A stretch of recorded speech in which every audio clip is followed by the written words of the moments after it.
হযরত ইব্রাহিম আলাইহিস সালাম বলছে আ'তাজিলুকুম ওমা তাদউনা মিন দুনিল্লাহ, আব্বা আমি আপনারে ছেড়ে দিলাম, আপনি আমার কিত্তে ছাড়বেন? আপনি বাইত জায়গা দিতেন না, কিতে আমি আইলাম না আপনি বাইত। আমার ইমান দরকার, আমার আখেরাত দরকার। আমি বহন দিয়ে কিতে করব?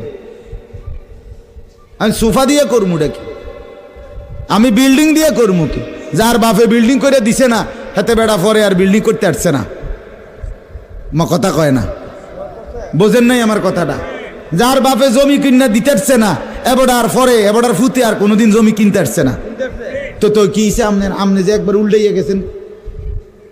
হ্যাঁ, আরে ফুত, আমি যদি কদ্দুর কিছু করে দিয়ে যাইতাম না পারি, আমি মরলে তারা খাইব কেমনে? না, তারা চিরা খাইব। আর পরে আমনে 2 বস্তা চিরা কিনে দিয়ে যাই, আমনে মরলে আর কেউ দুনিয়াত কাম করতো না, আমনে একটা কামিলা মূর্তি আছেন শেষ।